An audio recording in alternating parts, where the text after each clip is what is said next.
Can you give us any teasers about where they're going to go? No idea. Even if we had it, exactly. Comic-Con's always very funny because we answer questions about the future that we're not allowed to answer and sometimes don't even know about. So, yeah, that's another one that comes up too. I don't know. I've we were just talking a little before about more. There's so many generic things you could say. It's not an interesting topic. Let's do something interesting. So something interesting. How do you get to the dark place for the Nickitson? I don't know. I just had a completely different human being in mind. It was just he was a certain person to me. He had different qualities to him, and I just played that basically. What are the qualities? Sadistic, confident, arrogant. I mean, just he's interesting because he's just like. His only purpose, like the way he's constructed, is literally to just destruct and cause chaos. And so I think it's fun for him, and I think it's just how he's wired. If a spirit can be wired. I've seen that on YouTube. Yeah, right. Yeah, how to wire a spirit. Yeah. There's how-tos for everything. Yeah. Did you find it easy to switch off from that dark character? Because some people like to stay in character. I had some people tell me that when I would come to set and do those scenes, I was like darker on set. I didn't think so at all, and I wasn't anything I was doing intentionally. But they're like, "Oh yeah, you're definitely moodier when you're doing the Nickitson stuff." And I was just like, I think I'm just focused. Focus, and you're not talking as much and being as charming. It's easy to it is sort of. It's not like I stay in character or like things like that or intentionally but like. When I'm playing, when I'm playing Styles and you're joking around in the scenes, it's much easier to then go off and be jokey and be Styles off camera. And then when I'm, having to focus on this other guy, basically, I'm just sort of thinking about that, I guess. And the switching off thing, it's just I thought of them as two different people, so I was just playing two different characters. So yeah. Woo! I wish I had a scene with Boyd Styles. I know, there was none. That would have been fun. Maybe in season 5. There was a sort of a scene. Styles, oh, that's true. And I'm just like... My favorite. But my eyes were halfway closed. So the fight scene for you, have you participated in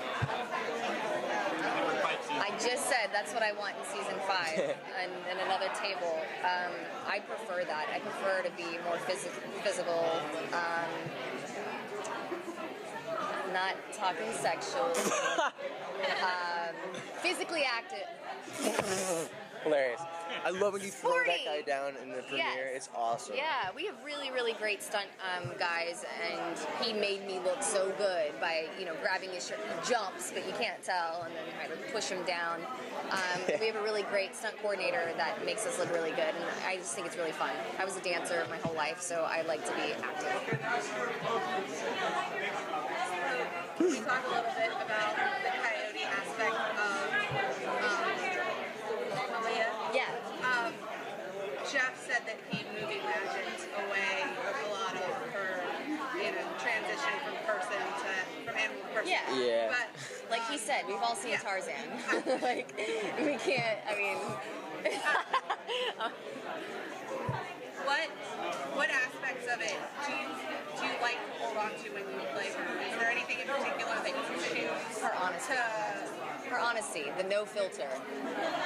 I hope that stays, and I think it will. I think it's become a character trait. I'm not sure that's something that's going to change, but I don't really know. But I hope it doesn't. I love her honesty. I think that's where the humor comes to from as well. How much? I was going to say at the start of your season, how much did you talk about it?